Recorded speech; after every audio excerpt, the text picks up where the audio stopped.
Welcome to Finding the Front, brought to you by the proudly West Australian company, Euros Hartleys.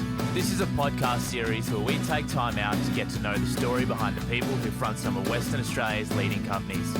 We look back at some of the moments in their life and career that shaped the journey to being the leader they are today, and provide you with some real insights into the way they think and approach things, both in business and in life. So get the volume adjusted in your car or your headphones sorted and settle in for a great story. Here is your Finding the Front host, Tim Banfield. Hello everyone, I am so excited to introduce our guest for episode 4 of Finding the Front. Our conversation today is with the hugely successful telecommunications and technology entrepreneur and all-round good guy, Mr. Tim Levy, the Managing Director of Family Zone, stock code FZO.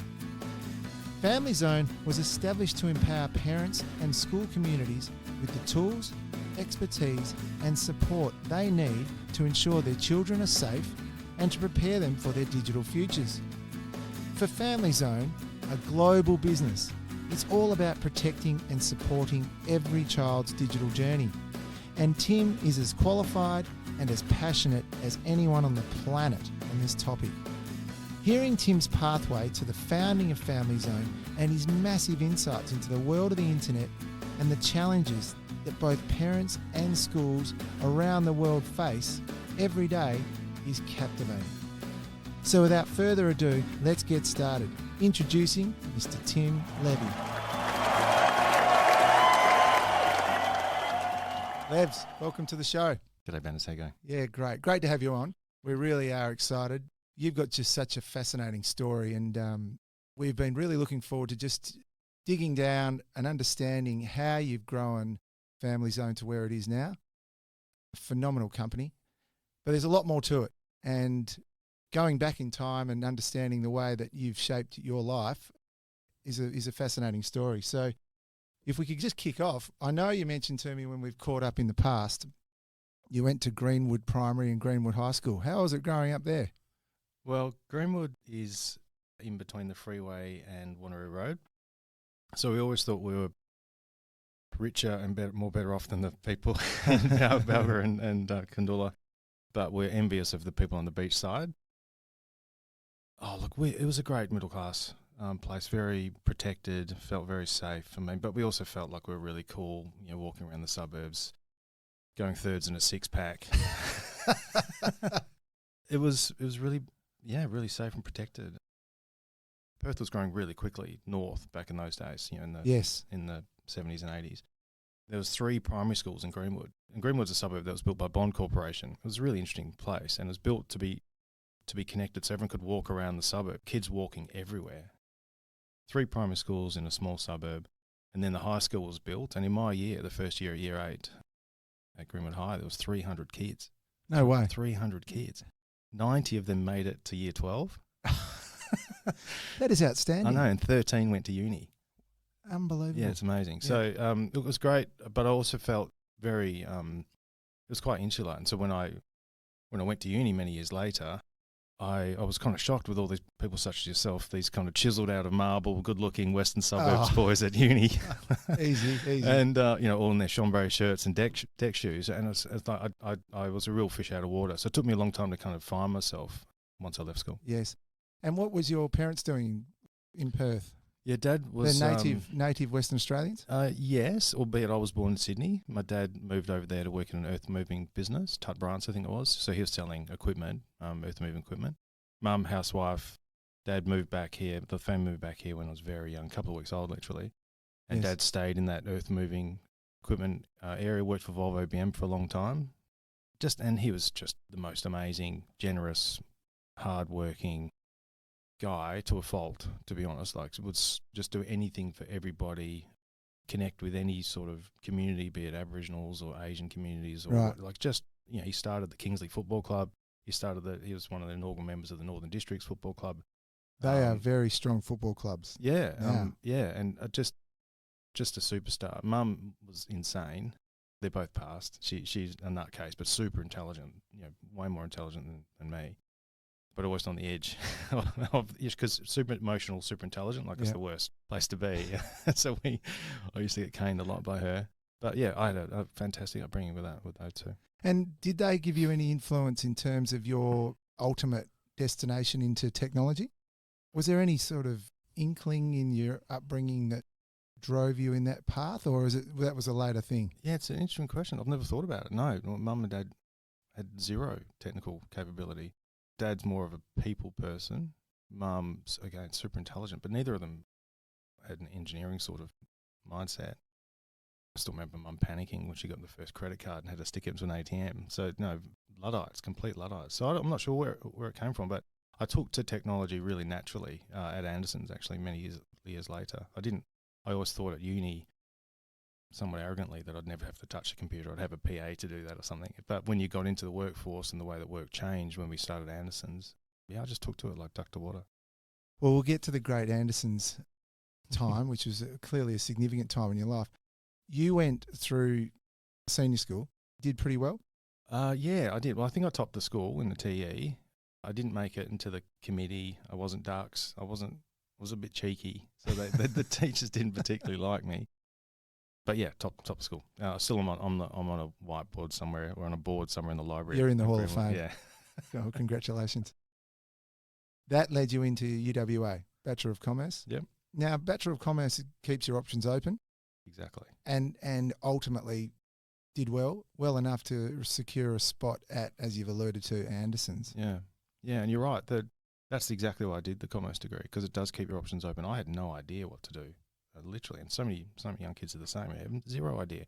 And the good thing about commerce, particularly when you're focusing on either economics or business or law side of it, yeah, you have so many options open. And applied at the end of uni, did okay, I think B+ average, and then you get out there and into the graduate recruitment program. Back then was in a hotel in, I think, South Perth. You literally turn up into a hotel, like these little rooms with, a partner from BDO or, Deloitte or something, and be interviewed over a 2-day period.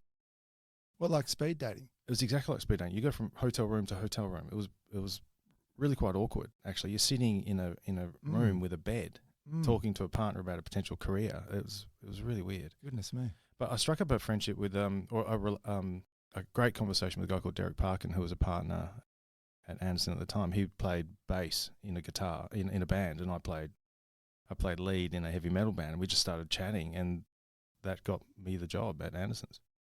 Well, that extracurricular thing, like playing in a band. Who would have thought? Did you find uni easy? I mean, B+ average, but I wouldn't say easy. I mean, commerce, the early part of commerce is hard. I mean, it was stats and economics and so on. No, I worked pretty hard, actually. Yeah. And I also had to work a full-time job, so I was working night times, stacking shelves at FAL. So I was working kind of 35 hours a week and playing footy at Subi and at uni. So no, I found it pretty taxing, actually. Yes. I could imagine, actually. Typically, a commerce degree does have a lower number of hours, but to be able to supplement the lifestyle with a job at FAL, I could understand. Yeah, it was 9 hours contact in the first year. I thought it was. Now, having done commerce myself, I remember it was a little bit on the light side, but there was plenty of outside work to do. Well, I'll give an example of how green I was. So I went to O-Day at UWA with my army surplus backpack with piping hot handwritten on it. I was really nervous, and I had all my files all ordered depending on the class I was in. I got to O-Day, and you'd be very familiar. Like, I got there at 10 in the morning, there people passed out, vomit everywhere. And it's really wonderful. And in fact, I feel like uni's kind of losing that, because my stepdaughter, who's at UWA, she doesn't really have contact at all. It's all virtual now. So little of her time is spent on campus, and I think that's a really important part of the journey that's the kids are losing. Absolutely. So, Levs, out of uni and into Anderson's, that is a 7-year term where, when we've talked before, you've learned an extreme amount, and it's a global opportunity. Tell us a little bit about what you took out of Anderson's, including the ability to communicate, the international flavour of it, and the strategy and the planning that went into that role. Well, I was a white sheet of paper until I got to Anderson's. That's when I grew up. I was lucky to have some fantastic job experiences and mentors on the way. So I started at Anderson's in the insolvency division with guys like Ross Norgard, like a superstar personality in Perth, Jeff Herbert, who I loved dearly, and a guy called Richard Marshall, who was up until recently the CFO at the Wacker.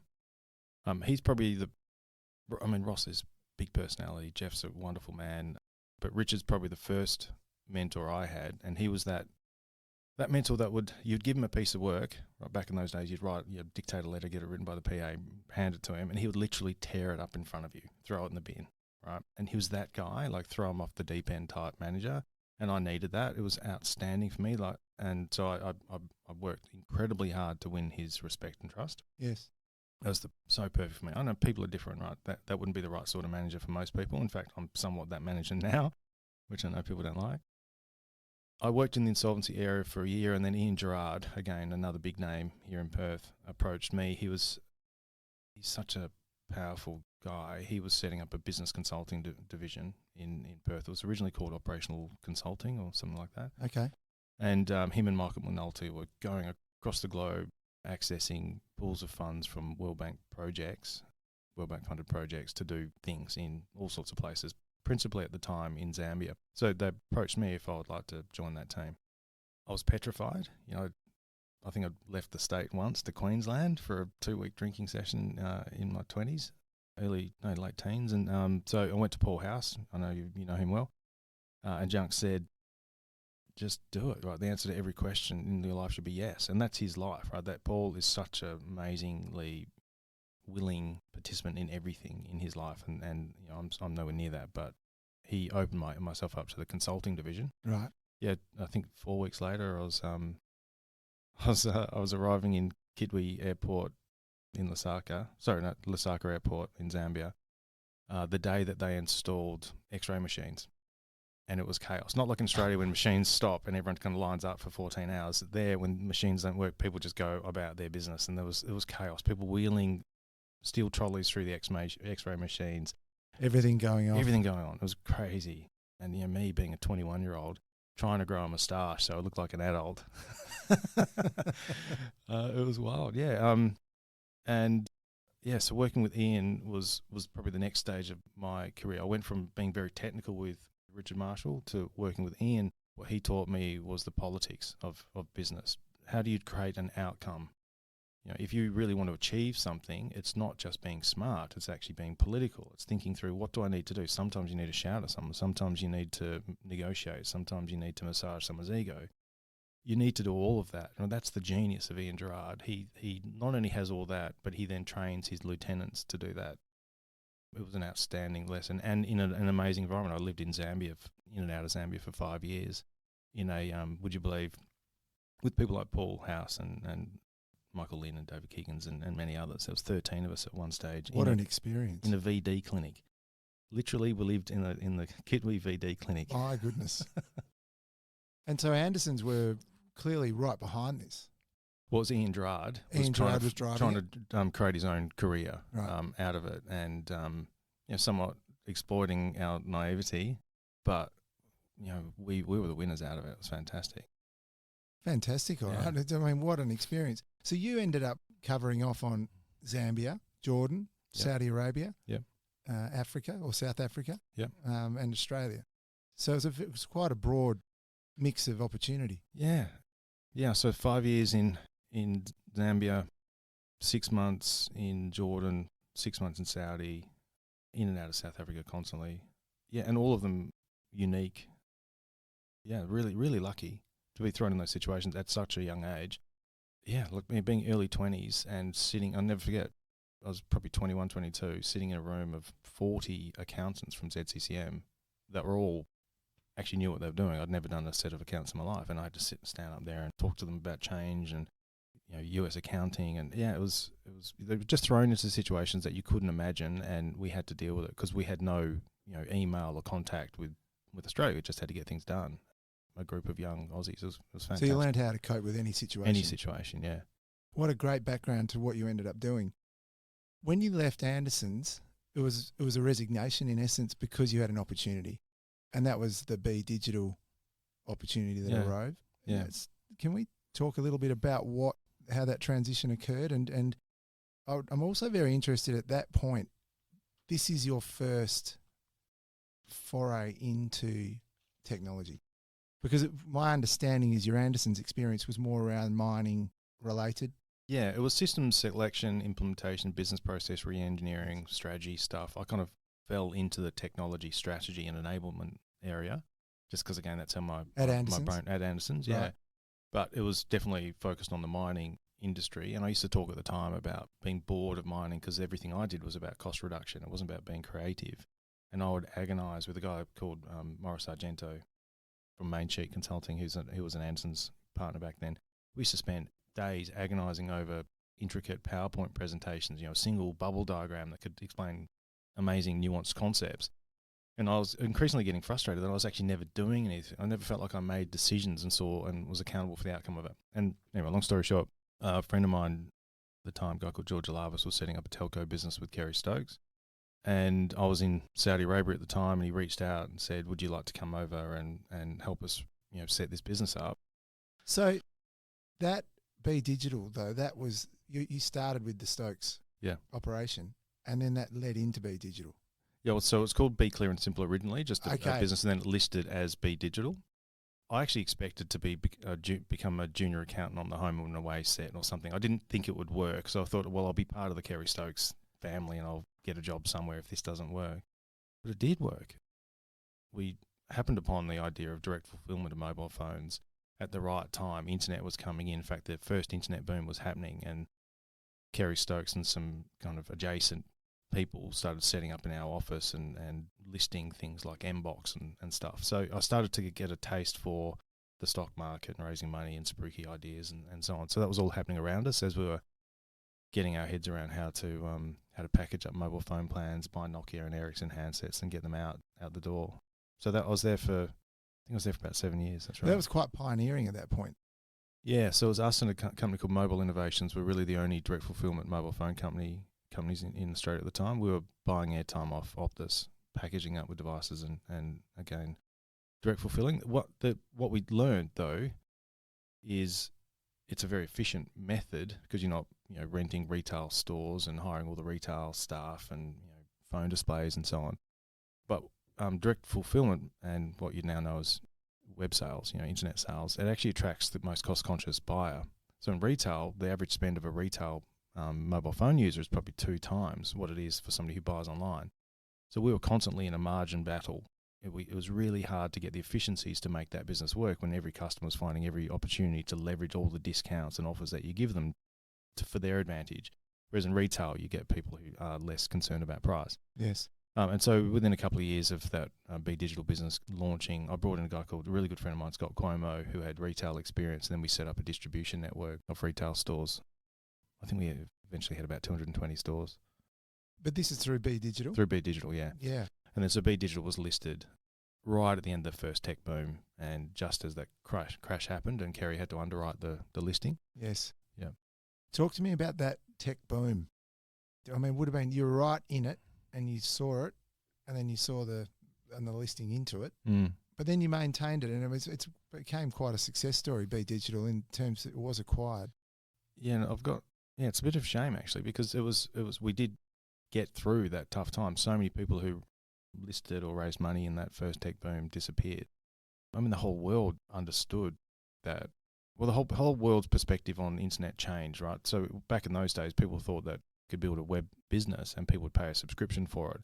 And then ultimately, we realized that people don't do that. It's kind of changing now, but for the next 20 years, people just kind of traded away their personal data for free services, and it became an advertising medium. So the internet changed. So everyone's perspective on that has changed, and so many businesses didn't survive it, but we got through by just hard work and grit, I guess, and great support from Kerry.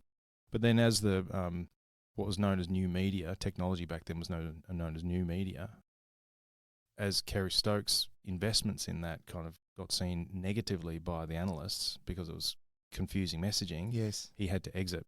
And so, the sad part of the story is that I think that Kerry Stokes' Seven Network was forced to exit too early, a business that was going really well. We were turning over $220, $240 million a year. We had 400 staff. We were on a really good trajectory to start making real money.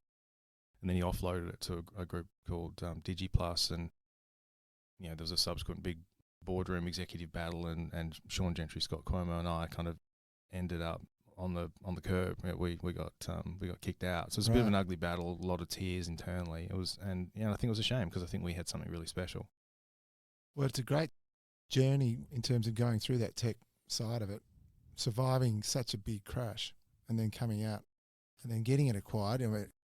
In essence, I suppose it was in Kerry's best interest. Is that fair to say? Yeah, I think the bigger story for him was the Seven business, and it was being undermined by this thing and these other investments that he had in technology. So they made the right call, and he's an amazing guy. He supported us after we exited Be Digital. So we then set up a chain of mobile phone stores called Mo's Mobiles, which was a big channel of 3 Mobile. Once we left Be Digital, and now that's part of the Vodafone business. So that was the 3 of you. Yep. That came out of Be Digital, then went on to set up Mo's Mobiles. Yeah. How did you form that relationship with Vodafone to be able to have independent stores all over Australia? Yeah, so we left Be Digital. I was, again, nervous. Didn't have a job, first time in my life. Had a mortgage, and I'd kind of put on my suit every day, go down to the Subi Hotel, read the newspaper, look for job opportunities. And then Sean and Scott were much more entrepreneurial than I, and they just started kind of hatching up business plans, and they essentially created an IM and then pitched it to Telstra, Optus and 3 Mobile at the time, saying we're a group of mobile executives, look what we did for Optus, give us a deal. And it was 3 Mobile that gave us an extraordinary deal.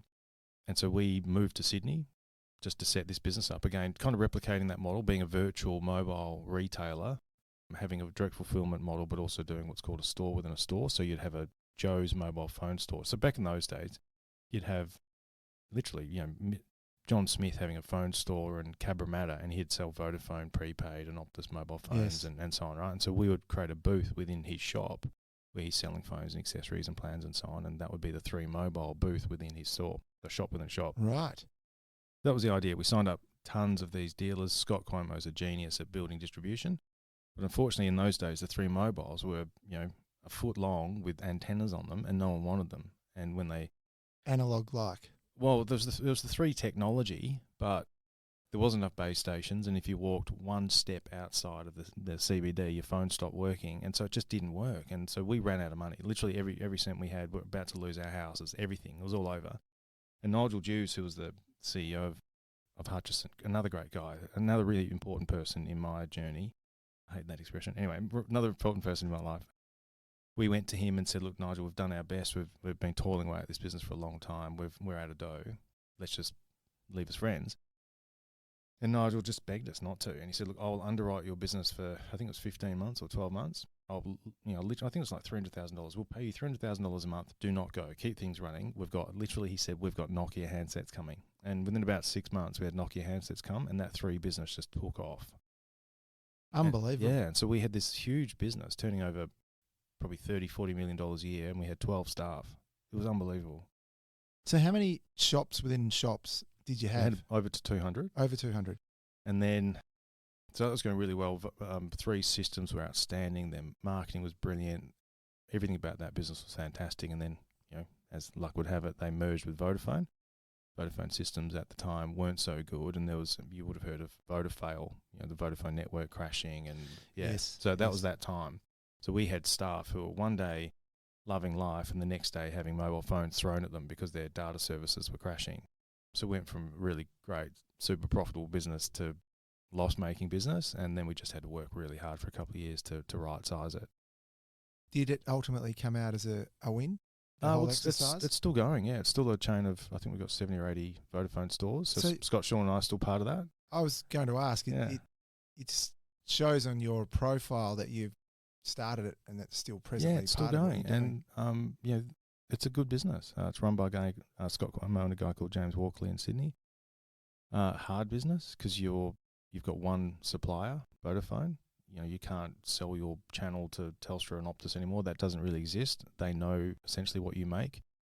There's not much competitive tension in that arrangement, and the sophistication of the customer is evolving quickly. Their expectations on service, after-sales support, even the retail experience, right? TV screens, dummy phones, live mobile phones that control. Like, it's really expensive to make money. You're lucky to make money by kind of day 23, day 24 each month. It's a tough gig. Most of those stores are owned by franchisees. So we support young people. We did back then. Now they're a bit older, but we support young good retailers to get their own lease and get their own business up and running. So really good. We've got some good guys that run those stores. I don't do anything in this business, by the way, anymore. I leave that to the people who actually know what they're doing.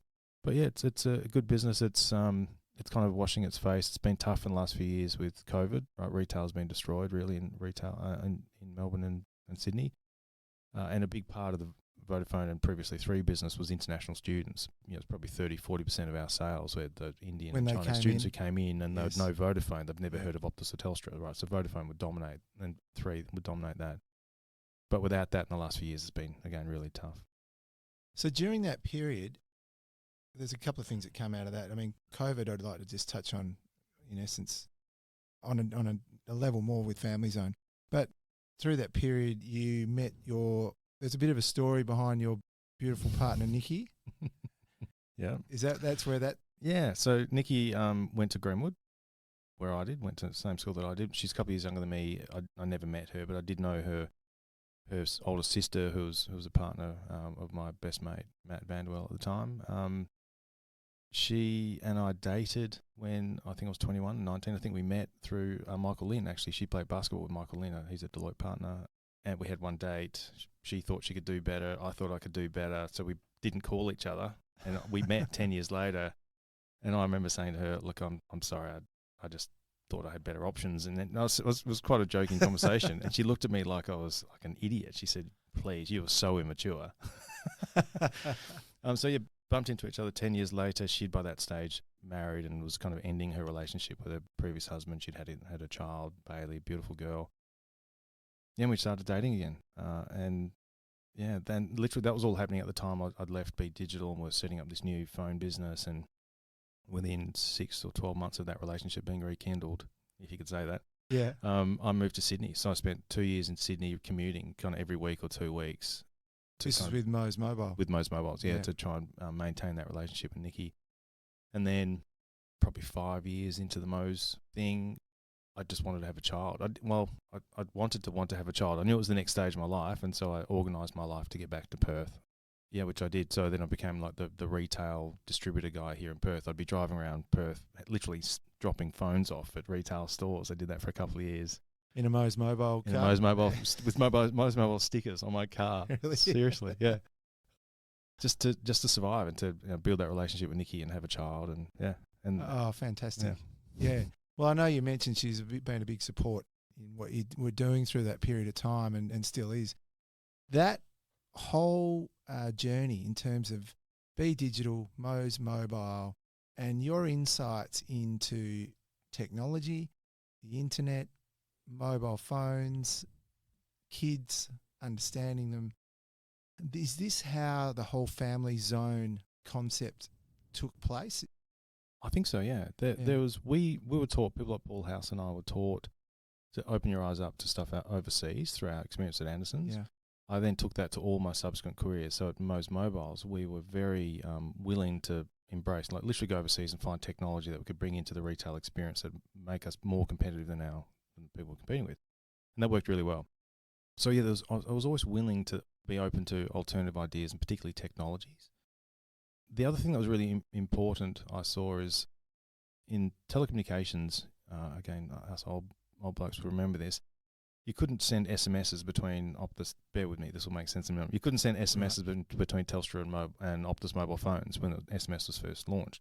And then they opened up what's called the point of interconnect between the telcos. And that Christmas, everybody was sending SMS messages to everybody. I remember it really clearly. And SMS became ubiquitous. And it's the interoperability that's what resonates with me. Interoperability is what creates mass market adoption. You see it now with Apple Payments. Now you can do Apple Payments everywhere. Everyone's just tapping their phones. So it's interoperability that's the key for adoption. And the reason that's important with Family Zone is I saw no parents protecting their kids, and they're not doing it because it's really hard. You're putting parental controls on a gateway, access point. You're putting parental controls on your kid's iPhone. Schools are putting network filters in place, but your kids are falling through the cracks because there's no interoperability. That's the problem that we're trying to solve. So that was the idea in 2013 when Mo's Mobiles was doing well. I was living in Perth, and the most mobiles business wasn't needing me to be involved, but I had kids who were becoming quite. So you had your two my boys. two boys. Yep. Yeah, they're becoming consumed by technology. Yes. My my niece's friend had killed himself, which really impacted me, just as I was looking at my boys growing up and just imagining that is my reality. And so all that was happening, and then I remember going to a course, like a cyber safety awareness night at Subiaco Primary, and the lady from Microsoft said, look, don't worry, the internet's not a bad place. And then the lady from the AFP came on and said, if your kids shared naked pictures, they could go to jail. So you have these parents petrified. And then I started to try and fix this problem in my environment. And I couldn't. The technology just didn't exist. So that's where it all came together. Young kids interested in this problem, worthy of my time. Yes. I know people who've got technical capability in this area, and I've got a willingness to kind of jump on a plane and find a solution. So that's the origins of it. So the capabilities you had really to take this and run with it, but you could see that there was a solution that was required to really what is quite a phenomenal problem that was evolving at that time. Yeah, I still think it's the biggest challenge the world faces today. Yes. Yeah. And the idea, it all took off at I think it's called the Unicorn Bar. It used to be called the Nick in Shenton Park. So Paul Robinson, who leads our product team, Ben Trigger, who leads our technology team at Family Zone, we were having a drink there, and we were just talking about this idea of why can't we just configure policy settings in the cloud and then syndicate those policy settings into an access point or into a mobile app or into a kid's PC or something, and just set your child's rules once and it works everywhere. And Ben Trigger said, who was the engineer in the room, he said, that's definitely possible. And that was in 2013. And then we kind of set about building prototypes and raising money. Well, that's the end of part A with Mr. Tim Levy, Managing Director of Family Zone. And wow, what a story it is. Part B is ready and right up next.